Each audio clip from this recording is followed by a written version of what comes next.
I don't even know how to say this. Hey, Billy, is that a French word? B-E-T-E with the little hat on the first E? Now I got to look it up. You know what happens when I do this shit. All right. French to English translation. There we go. Oh, that means stupid. You fucking asshole. Hey, Billy Stupid. So anyways, here we go. Billy Bet. Billy Stupid. All right. I'm a longtime lady listener. I love your stand-up specials, and F is for Family is amazing. Thank you. Nice work. Thank you. Thanks again. I'm 29, and I just moved away from Seattle to San Antonio with my Air Force pilot boyfriend. Oh, all right. How does that one go? Off we go into the wild blue yonder. This is my first time living away from home, and he's gone a lot for work. I thought it would be a good idea for us to get a dog to keep me sane. I love animals and was a part-time dog walker in Seattle. My boyfriend, however, has never owned a pet in his life and isn't hot on the idea of having a dog. He's from Iowa, and he believes livestock shouldn't live indoors. Oh, Jesus. I've owned cats and dogs my entire life. In fact, I had to leave my 17-year-old cat behind in Seattle, and it broke my heart. Can you offer any persuasive words to help bring him around, or should I just drop it? Thanks for the laugh and go fuck yourself. How do you bring him around? Well, you can do what my wife did, and you foster, air quote, a rescue dog. That's what happens. You foster a rescue dog, which means, yeah, just have it for the weekend. And as the bit went in my act, I went from there's no fucking way I'm keeping this dog, and in a 48-hour period went all the way to, oh my God, this thing's going to die someday. How am I emotionally going to be able to handle this? You could do that. This is what I would do. Either way, no matter how this works out, I would get a small dog. Okay? Small dogs, small problems. Okay? Small expenses, small shits to pick up as you're housebreaking the fucking thing. House training, whatever the fuck it is. It's not a horse, Bill. You don't ride the thing. How would you do this? Well, it sounds like he doesn't want to do it. Why would he call it livestock? It's not livestock. It's a fucking pet. I don't know. You know what it is? This is the thing. If you foster a dog, this is what's going to happen. So this guy grew up on a farm, or he grew up in Iowa. This is the thing. When you fucking come home on a farm, a cow's not flipping out and excited to see you. Neither is a horse. They can do little things, but nobody gets excited like a fucking dog. You know what I mean? It's like Dick Vitale. Oh, baby! He's a primetime player, right? Every time you come home, your dog flips out like you just dunked the ball on a fast break and the other team called timeout. That's the way your dog fucking reacts.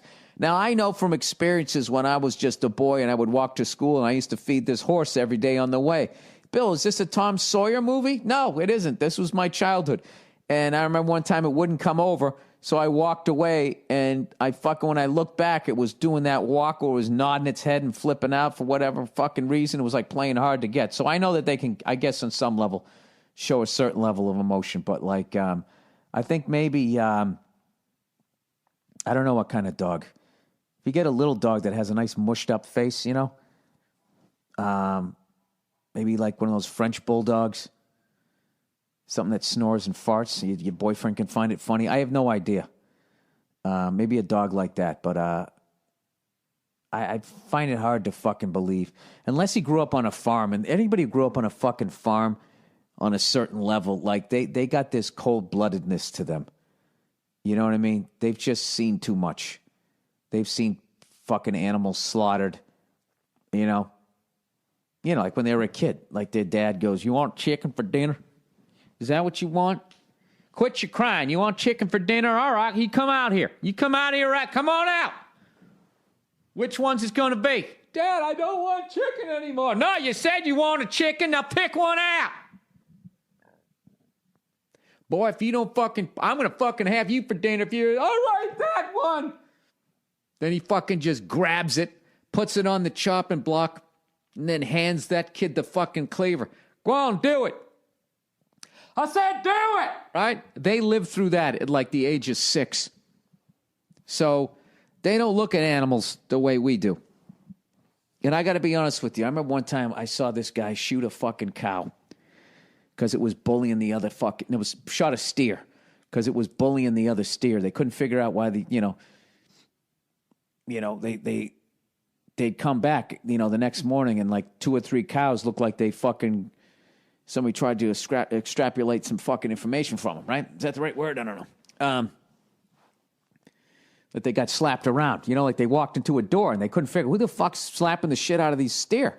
And it turned, they figured out which one it was. So they were like, all right, we got to kill this fucking thing. But here's the deal. We don't want the thing to be stressed before it's killed because that'll affect the taste of the meat.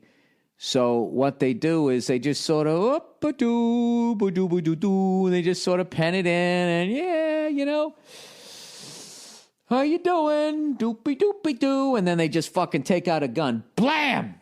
They fucking kill it, right? And I was like, oh my God. So then the guy had like this tractor, and they tied up the back of its legs. They tied up its back legs, and then they just lifted it up off the ground. Then they gutted the fucking thing. All the blood's pouring out, all the fucking entrails, and I'm just sitting there going, oh my God, I'm never eating meat again. This is fucking horrific, right? And then once they fucking chop the head and the legs off, and they get the fur, the hide off, and they started chopping it up.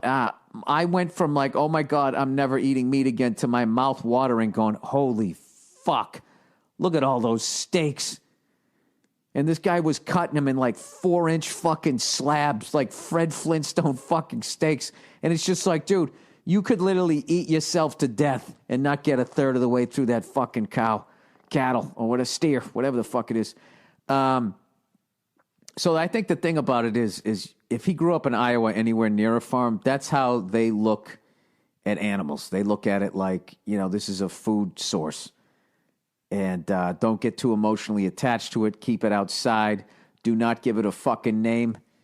And when it can't make you any more money, you give it the old fucking right there, Fred. So he might be a lost cause. You know what I mean? And as bad as that might be for you, I got to tell you, like, the fact that he can wall off those feelings like that is great if you ever have an intruder. Because God help him when the intruder gets those farm hands around him. Fucking throwing bales of hay since he was 4 years. Like a farm boy strength. Jesus Christ. That fucking, all those fucking, every offensive lineman for Nebraska just grew up fucking punching steer in the goddamn head. The fucking maniacs. So the fact that he grew up in Iowa, it might be a lost cause. So I would just say try fostering a dog and try to just get one that is cool and chills. But if your boyfriend's active, maybe you want something that's a little more athletic. But like, you can have a dog that just wants to chill while you watch the fucking game. I mean, that's the best. That's why I love my dog. My dog is fucking shredded. It makes me want to work out.